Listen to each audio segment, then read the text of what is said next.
마태복음 27장 26절에서 44절 진정한 통로라는 제목으로 은혜 나누겠습니다. 가장 현명한 사람은 늘 배우려고 하는 사람이에요.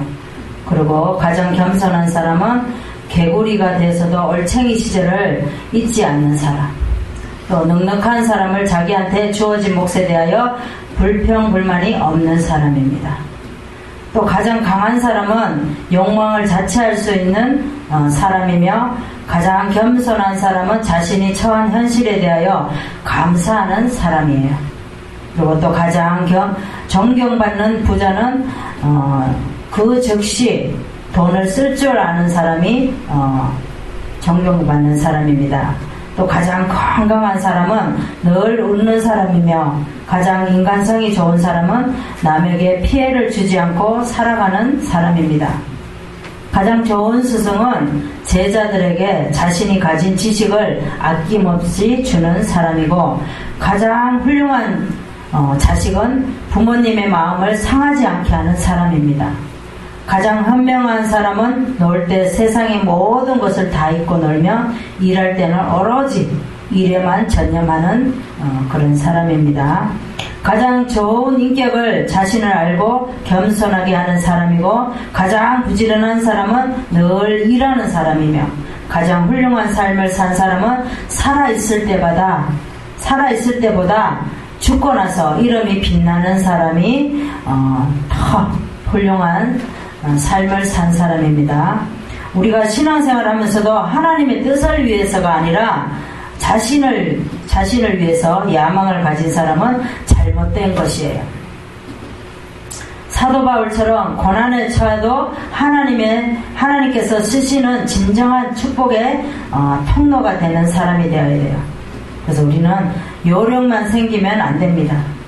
통로가 녹슬고 흠집이 나면 통로를 보수해야지만이 귀한 통로로 쓰임받게 되는 줄 믿습니다. 아멘. 오늘 본문에 보겠습니다. 오늘 본문을 보면 마태복음입니다. 우리 마태복음은 사복음서라고 하죠. 그래서 누가복음에는 잃어버린 나를 찾아서 예수님께서 인자로 오셨어요. 사람으로. 그래서 마가복음은 우리를 위해서 내 죄를 위해서 죽으시러 종으로 오셨습니다. 그리고 마태복음은 예수님께서 우리를 구원하시려고 왕으로 오셨어요. 그래서 요한복음은 우리에게 생명 주시려고 하나님의 아들로 오셨죠. 그래서 점점 이제 생명을 주셔서 사도행전에 우리가 점점 넓어지는 그런 장입니다.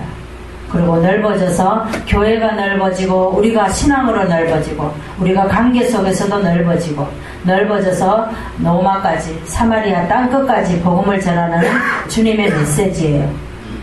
우리는 어떠한 경우에서라도 복음을 전하며 늘 어디를 가든지 복음을 전할 수 있는 입술들이 되어야 될 줄 믿습니다. 네. 오늘 본문에 보면 어떻게 합니까? 빌라도가 이제 바라바를 놓아주는 전례가 있어요. 이스라엘에는 6월절에. 그래서 예수를 넘겨줍니다. 그래서 군병에게 로마 군병에게 넘겨주죠. 그랬더니 로마 군병에게 넘겨줬더니 어떻게 해요? 예수님의 옷을 벗기죠. 그리고 홍포를 입힙니다. 그리고 가시 면류관을 엮어서 머리에 씌워요. 그리고 갈대를 오른손에 들리고 또 그들 앞에서 그 앞에서 무릎을 꿇고 희롱을 해요. 그들이. 그러면서 유대의 왕이여 평안할지어다 그러면서 막 비웃습니다. 그리고 또 예수님에게 침을 뱉어요. 침을 탁 뱉습니다. 그리고 갈대를 빼앗아서 그 갈대로 예수님의 머리를 막 쳐요. 그러고 나서 또 희롱을 합니다. 그러고 나서 또 홍포를 또 벗겨요. 그러고 나서 예수님의 입었던 옷을 다시 입힙니다. 그리고 십자가의 못박으로 끌고 나가죠. 그랬을 때 가는데 채찍질하며 얼마나 채찍질에 그냥 채찍질 하나요? 그 채찍질에 끈에다가 쇠를 달아서 예수님을 때릴 때마다 살이 찢겨 나오고 피가 터져 나오고 그랬어요. 그런데 십자가가 엄청난 십자가를 짊어지게 각오하고 있습니다. 그런데 예수님이 짊어지고 가기가 너무 버거워서 못 짊어지고 가요. 그런데 그때 마침 구레네 시몬이 왔어요. 그래서 구레네 시몬이 억지로 십자가를 지고 갑니다. 십자가를 지고 가니까 예수님의 십자가를 지고 가는데 골고다까지 갔죠. 그런데 예수님의 옷을 벗깁니다. 십자가에 매어 달고. 그리고 그 옷을 또 자기네들이 제비를 뽑아요. 누가 가질까 해서 막 그렇게 합니다. 그런데 또 어떻게 합니까? 또 지나가는 자들이 머리를 흔들면서 또 예수님을 모욕하죠. 쩌쩌쩌 하면서 욕을 해요. 모욕을 해요. 그리고 또 십자가에 뭐라 그래요? 네가 성전에 46년 된 성전을 네가 허물고 3일 만에 성전을 짓는다고 그래? 그렇죠. 이들은 46년 된 성전을 헐었을 때 3일 만에 짓는다는 것은 예수님이 부활해서 3일 만에 다시 오신다는 것을 이들은 모르니까 이렇게 말하는 거예요. 그래서 십자가에 내려오라고 막 그럽니다. 그러면서 대제사장, 서기관, 또 바리새인들은 뭐라 그래요? 또 예수님을 희롱하죠. 그리고 또 이제 어떻게 해요? 네가 남을 구원하면서 자기는 구원을 못하느냐고 하면서 그래요. 그러면서 지금 십자가에 내려오라고 그래요. 그러면 우리가 예수를 믿는다 그래요. 내가 너를 믿겠노라 그래요. 그런데 강도들도 어떻게 해요? 강도들도 막 예수를 보고 욕을 해요. 우리 예수님은 이렇게 모욕을 당하면서 희롱을 당하면서 이렇게 십자가에 돌아가셨어요. 누구를 위해서 돌아가셨어요? 우리를 위해서 돌아가셨습니다. 그래서 우리 또 구레네 시몬은 어떻게 했어요? 억지로 십자가를 졌어요. 우리도 억지로 십자가를 지면 어떤 경우에서 우리는 십자가를 안 지려고 해요. 그런데 우리는 십자가를 억지로라도 십자가를 져야 돼요. 그랬을 때 구레네 시몬은 어떻게 했어요? 억지로를 십자가를 치니까 아들에게 복을 주잖아요. 로마서 16장 13절에 보면 그 루포가 있어요. 루포는 구레네 시몬의 아들이에요. 그래서 루포와 그 어머니에게 문안하라 그래요. 그러니까 로마서를 한 편에 이룬 사람이 루포입니다. 하나님께서는 억지로 구레네 시몬에게 십자가를 지게 해도 이렇게 복을 받습니다. 우리도 어떠한 경우에서라도 우리는 십자가를 져야 돼요. 우리는 어떠한 환경이 오면 우리는 십자가를 안 지려고 합니다. 다 남편에게 넘기고 또 아내에게 넘기고 자녀에게 넘기고 이웃에게 넘기고 형제에게 넘기고 막 이러죠. 십자가는 억지로라도 내가 져야 돼요. 주님의 자녀로서 우리가 십자가를 질 때에 우리의 믿음의 복을 받는 줄 믿습니다. 그러면 어떻게 하나님 앞에 어떤 진정한 통로로 되어야 하는지, 첫 번째 주님의 왕이 되신 것을 받아들이는 진정한 통로가 되어야 합니다. 27절에서 28절 보겠습니다. 이에 총독의 군병들이 예수를 데리고 관정 안으로 들어가서 온 군대를 그에게로 모으고 그의 옷을 벗기고 홍포를 입히며 가시 면류관을 엮어 그 머리에 씌우고 갈대를 그 오른손에 들리고 그 앞에서 무릎을 꿇고 희롱하여 가로되 유대인의 왕이여 평안할지어다 하며 그래요. 그렇습니다. 어떻게 해요? 로마 군병은 주님이 왕이신 것을 알지 못하죠. 그러니까 희롱하는 거예요. 그래서 로마 군병들은 예수께 홍포를 입히고 가시 면류관을 씌우고 또 갈대를 또 막 갈대로 왕의 홀같이 손에 쥐어주죠. 그래서 예수님은 왕이잖아요. 왕인데 이들은 알지 못하니까 그렇게 희롱하고 욕하고 예수님을 막 모욕하는 거예요. 그 머리를 때리고 갈대로 막 때리면서 십자가에 달렸는데 달리러 가는데 막 그렇게 하는 거예요. 그러면 우리는 어떻게 하겠어요? 만약에 우리가 예수님이라면, 우리가 사람의 생각으로, 그러면 침 뱉고 갈대로 머리를 때리고 막 이러면 우리는 막 내려와서 같이 한판 붙겠죠. 그렇죠? 예수님같이 이러지 못하죠. 그래서 로마 군병들은 예수님의 왕이신 것을 진정한 통로가 되지 못했어요. 우리는 예수님을 왕으로 받아들이는 진정한 통로가 되어야 될 줄 믿습니다. 성경을 보겠습니다. 이사야 9장, 구약의 976장을 보겠습니다. 이사야 9장 6절 7절을 보겠습니다. 976장을 보겠습니다. 구약의, 제가 읽겠습니다. 이는 한 아이가 우리에게 낳고 한 아들을 우리에게 주신 바 되었는데 그 어깨에는 정사를 메었고 그 이름은 기묘자라 모사라 전능하신 하나님이라 영존하시는 아버지라 평강의 왕이라 할 것임이라. 그 정사와 평강의 더함이 무궁하며 또 다윗의 위에 앉아서 그 나라를 굳게 세우고 지금 이후 영원토록 경평과 정의로 그것을 보존하실 것이라.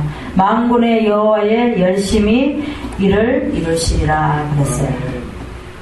우리도 그분의 진정한 왕되심을 받아들이는 저와 여러분 되시기를 바랍니다.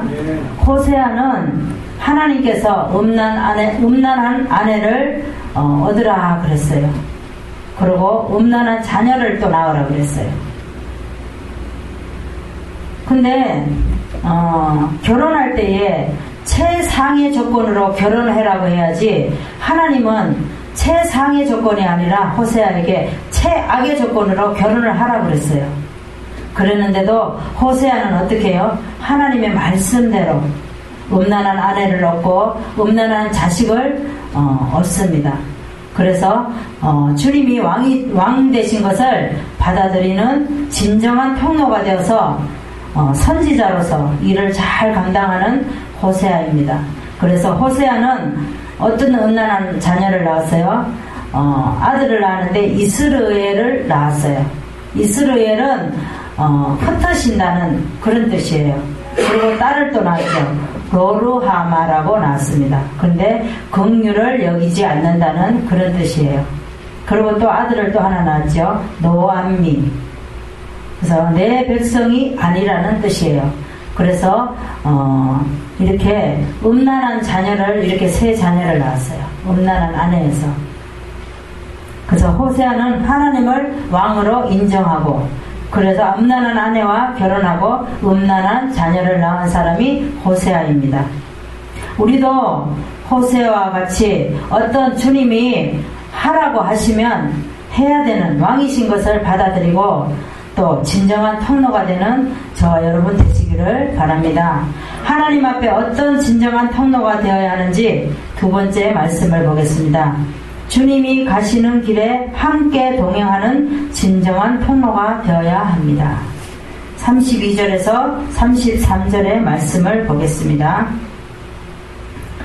나아가다가 시몬이란 구레네 사람을 만나매 그를 억지로 같이 가게 하여 예수의 십자가를 지었더라. 골고다 즉 해골의 곳이라는 곳에 이르러 그랬죠. 그래서 예수님, 시몬은 어떻게 했어요? 구레네 시몬은 억지로 십자가를 지고 갔습니다. 억지로 십자가를 지고 가니까 아들에게 복을 주죠.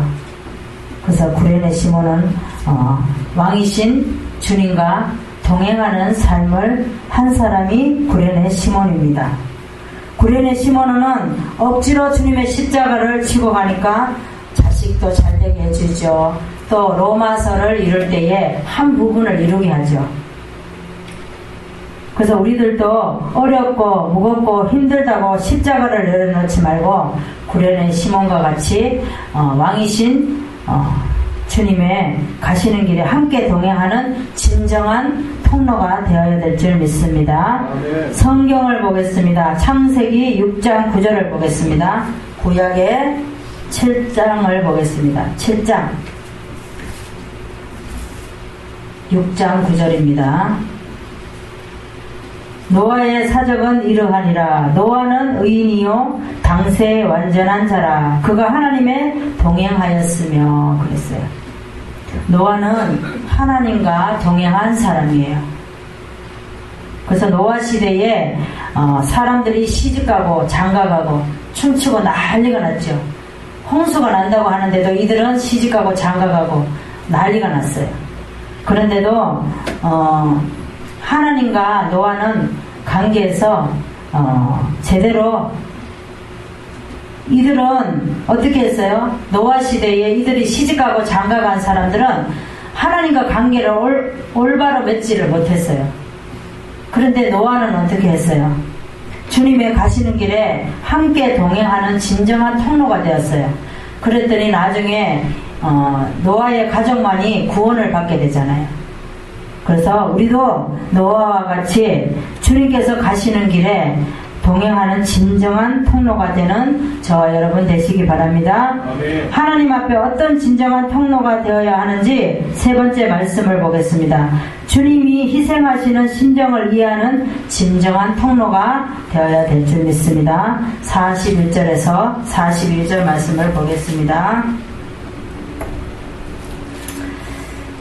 이와 같이 대제사장들과 서기관들과 장로들과 함께 희롱하여 가로되 저가 남은 구원하였으되 자기를 구원할 수가 없도다. 저가 이스라엘 왕이로다. 지금 십자가에 내려올지어다. 그러면 우리가 믿겠노라 그래요.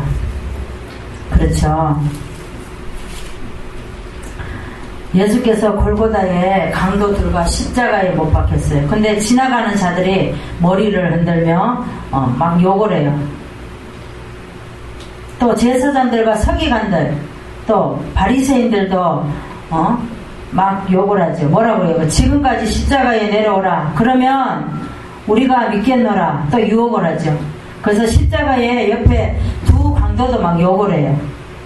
이들은 주님이 자기들을 위해서 희생하는 것을 몰라요. 그래서 주님의 심정도 이해 못하고, 근데 대제사장 서기관들 이런 사람들은 하나님께서 집례할 때에 하나님과 관계에서 가까운 사람들이잖아. 그죠? 그런데도 이들은 예수님이 왕이신 걸 몰라요. 하나님의 아들이신 걸 모르잖아요. 그래서 지금도 보면 거짓 선지자들이 보면 자기를 나타내고 다니는 그런 거짓 선지자들이 많습니다. 자기가 하나님이 될 수 있나요? 못 되죠. 근데 이 사람들은 대제사장임에도 불구하고 예수님을 모욕하고 욕하고 막 그러는 거죠. 그래서 우리는 주님이 희생하시는 통로를 아는 귀한 주님의 자녀들이 되어야 돼요.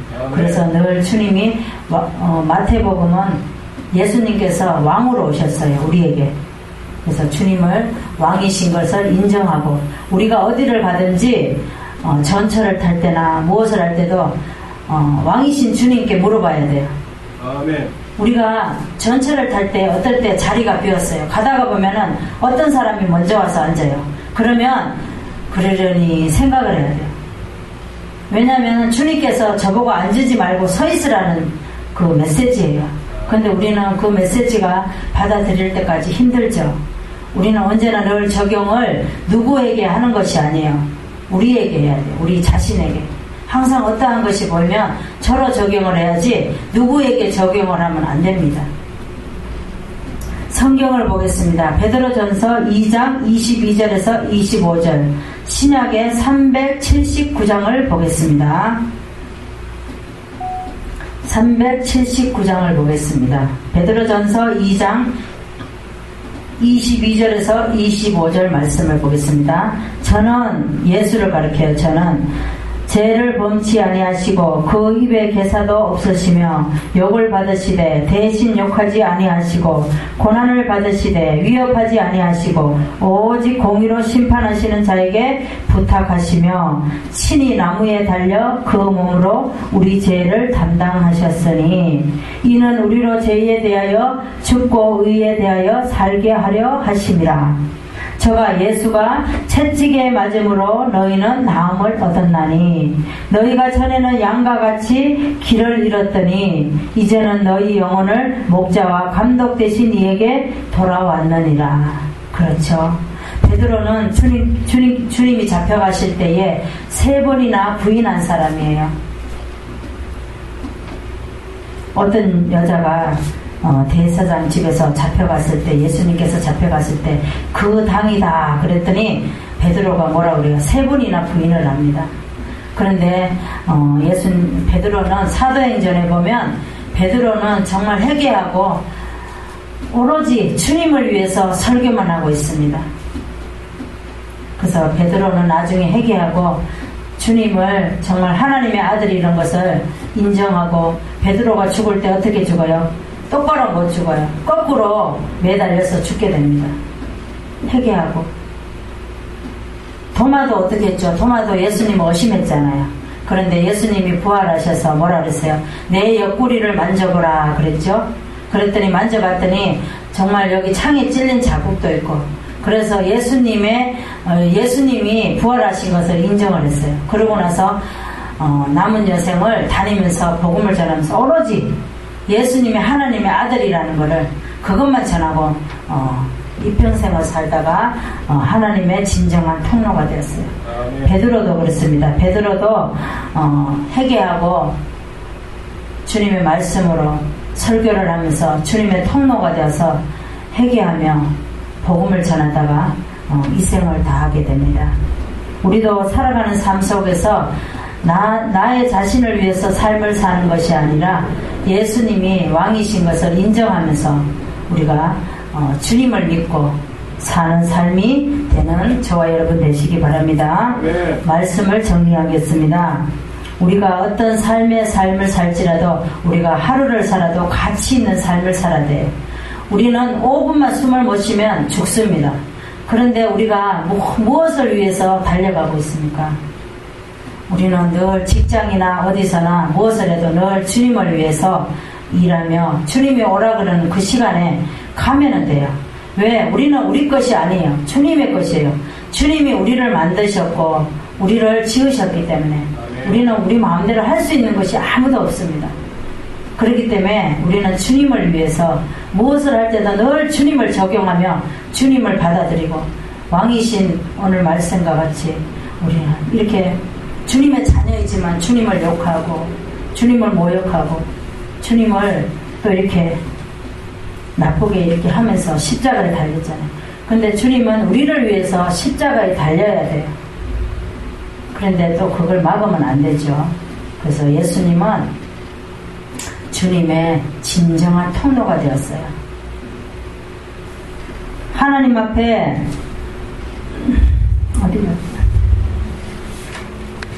우리가 하나님 앞에 어떤 진정한 통로가 되어야 하는지, 첫 번째, 주님이 왕이 되신 것을 받아들이는 진정한 통로가 되어야 됩니다. 두 번째, 주님이 가신 길에 함께 동행하는 진정한 통로가 되어야 되고, 세 번째, 주님이 희생하시는 심정을 이해하는 진정한 통로가 되어야 될 줄 믿습니다. 그래서 주님을 기쁘게 하는 저와 여러분 되시기를 바랍니다. 기도하겠습니다.